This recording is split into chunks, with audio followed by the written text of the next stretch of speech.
Hi, this is the second video on our series of videos on urine analysis. In this second part of the video, we shall continue our discussion on urine analysis and learn about tests for urine examination, such as tests for ketone bodies, tests for bile salts, bile pigments, blood, as well as take a sneak peek into urine microscopy.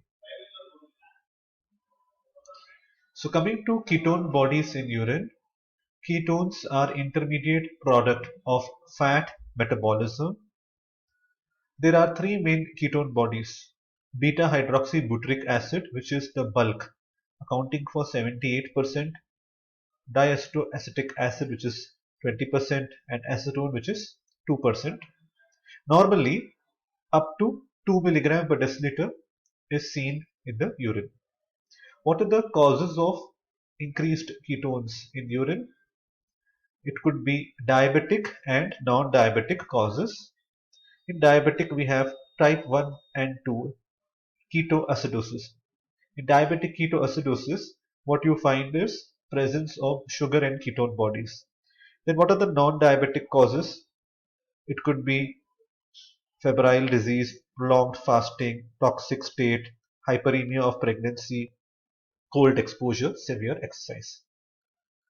The test for ketone bodies in urine is a Rothera's test, which is to 5 ml of urine, we have to saturate with ammonium sulfate and add 1 to 2 crystals of sodium nitroprusside and zero point 0.5 ml of concentrated ammonium hydroxide on the sides of the test tube. What you find is a deep purple ring is seen at the junction, right? That deep purple ring is indicative of ketone bodies. So what is the principle of this test? Sodium nitroprusside is decomposed to sodium nitroferricyanide, which combines with isonitro or isonitrosamine derivative of acetone and acetoacetic acid to give a red to purple complex, right? The other tests are Gerhardt's test and Hart's test, which can be done for the ketone bodies.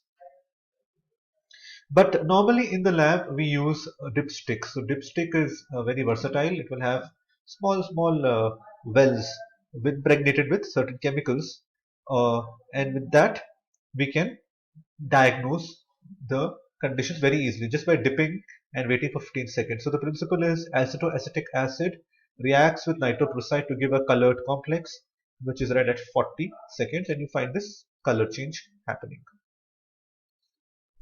Coming to biles and urine, biles we should remember are breakdown products of hemoglobin that is formed in the reticuloendothelial cells in the spleen, liver and bone marrow.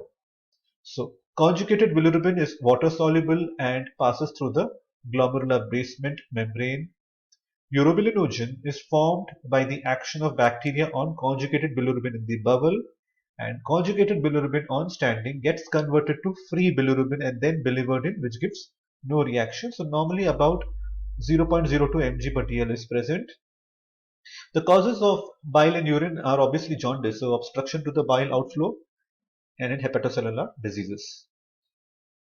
So this is the principle of the dipstick. Bilirubin reacts to diazo salt in an acidic media give form to azobilirubin, which is red at 30 seconds.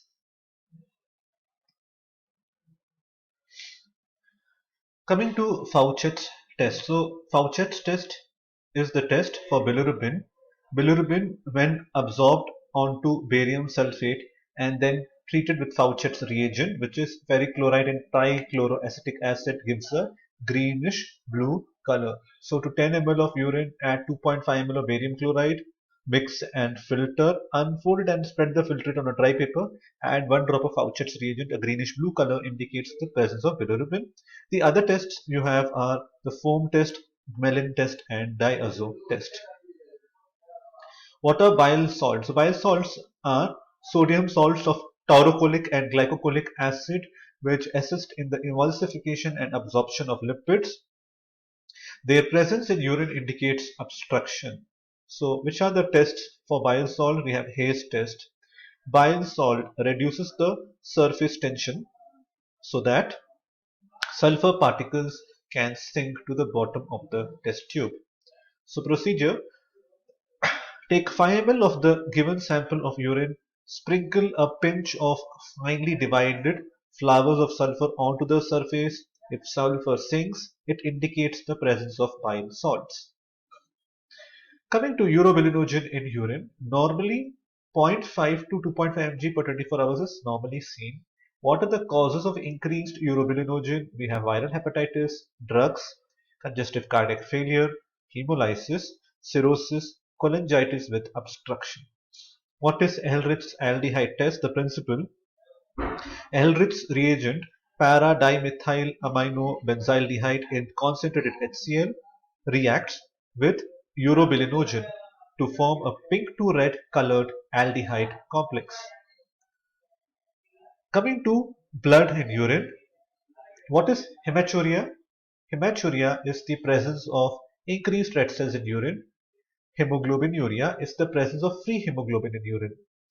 Hematuria is relatively common. Hemoglobinuria is uncommon. Myoglobinuria, presence of myoglobin, is quite rare. What are the causes of hematuria?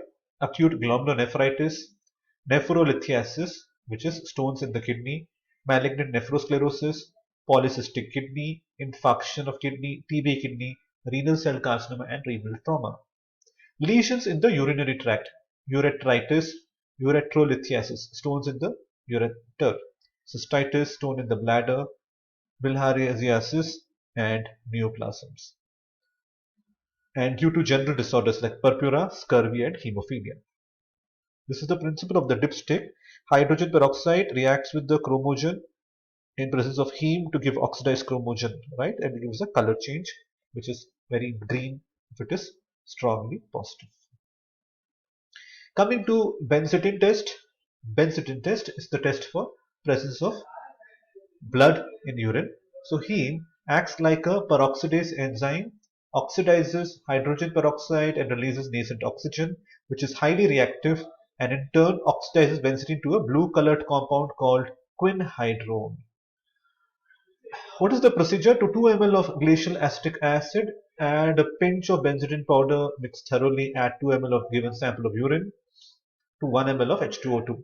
A blue or green color indicates the presence of blood by hemoglobin in the sample. What are the other tests? We have Guacam test, Gregersen test, and orthotolidine test, not recommended in the routine laboratories. Now let's take a sneak peek at urine microscopy. So best specimen is the early morning specimen. If not examined, immediately refrigerate. How do you prepare the sample? You cannot just examine it, you have to centrifuge it at 1500 rpm for 5. Separate the sediment and resuspend in 1 ml of urine.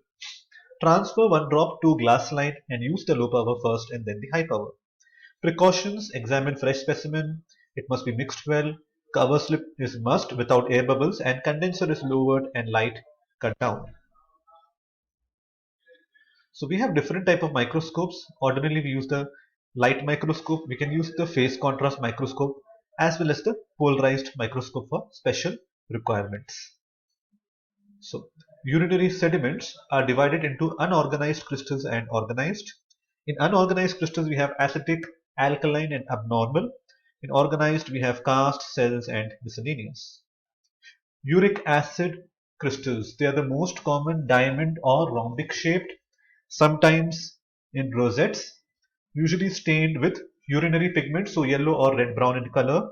They are soluble in sodium hydroxide, insoluble in alcohol, acetic acid, and HCl, found in gout, high purine metabolism, and acute febrile conditions. Calcium oxalate are the octahedral envelope shaped crystals. They can also be biconcave or dumbbell shaped, usually after a diet rich in tomatoes, spinach, garlic, oranges, high vitamin C intake. They are soluble in HCl, insoluble in acetic acid, and seen in oxalate calculi, ethylene glycol poisoning, diabetes, and liver diseases. Cystine crystals are singly or on top of each other, highly refractile, hexagonal, colorless. Their solubility is in ammonia and it helps to differentiate from colorless urate crystals. Their presence in urine is indicative of cystinuria.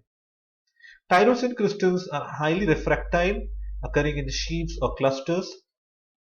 These needle crystals often appear black, especially in the center.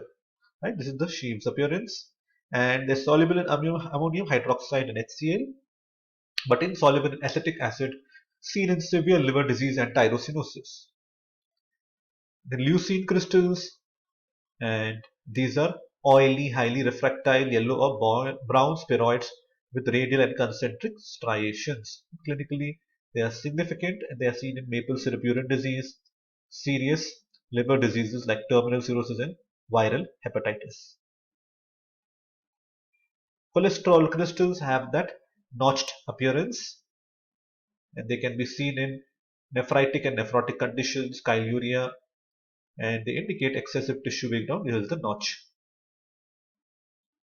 What are the drug crystals that we can see? We can see sulfonamides, ampicillin, rhenographin.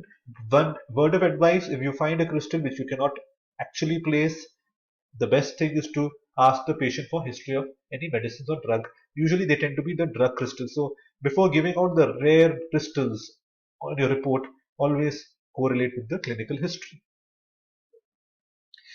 Then we have the triple phosphate seen in neutral or alkaline urine. It is ammonium magnesium phosphate, which has a 3 to 6 sided appearance and can be feathery or fern like appearance. Right? It's the coffin lid appearance. Can be seen in normal urine, can form calculi, seen in chronic pyelonephritis, chronic cystitis, enlarged prostate, retention of urine in bladder. Coming to calcium phosphate and carbonate crystals, they are dumbbell or spherical forms or in large granular masses. They do not have any clinical significance as such. Right?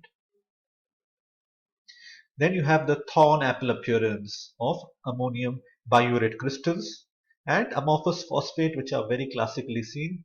So solubility in ammonia helps differentiating them from amorphous urate. So usually what I do is when I find the crystals, especially amorphous phosphates, amorphous urates, I go for the pH. The pH will guide you whether it is amorphous phosphates or amorphous urates. Right?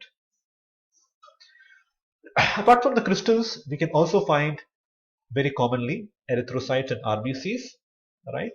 So we have to look for that, and their significance is they are seen in diseases of renal diseases, lower urinary tract, extra renal diseases, toxic reaction to drugs, etc. You can find pus cells in urine. So increased in pus cells is indicative of pyuria, and it can be seen in urinary tract infections, right? And sometimes rarely you can find even eosinophils in urine, right? And greater than 1% are significant in allergic interstitial nephritis. Okay, some occasionally you can find lymphocytes in urine as well, and greater than 30% indicates chronic infection. Coming to epithelial cells in urine, so squamous epithelial cells are most frequent and least significant, can be from the urethra, vulva, vagina in women, indicates a degenerative process. Marked increase indicates desquamation of surface tissue in urinary tract. You can also find the transitional epithelial cells, which are round, pear-shaped, I beg your pardon, right? And with projections, they line the urinary tract from the pelvis of the kidney to the upper portion of the urethra. We can also find renal tubular cells. Now these, if they are seen, can be from renal transplant, acute tubular necrosis, ischemia, acute glomerulonephritis, salicylate intoxication. And lipids in renal tubular cells are seen in the nephrotic syndrome, pigments in renal tubular cells in hemoglobin and bilirubin. So we will be now concluding this part of the video. In the next video, we will be continuing our discussion further on the urine microscopy. We have to still discuss about the casts in urine. So that is the third part of the video which will follow. So we will today conclude today's video on at this juncture, right? So please, if you like my channel, please subscribe to it and share it with your colleagues and your classmates. Remember, this is not my intellectual property. I always say I have taken it from my colleagues. Some of it is prepared myself, right? So it's a collective property of our teaching fraternity, which I am using for the benefit of our students. Thank you.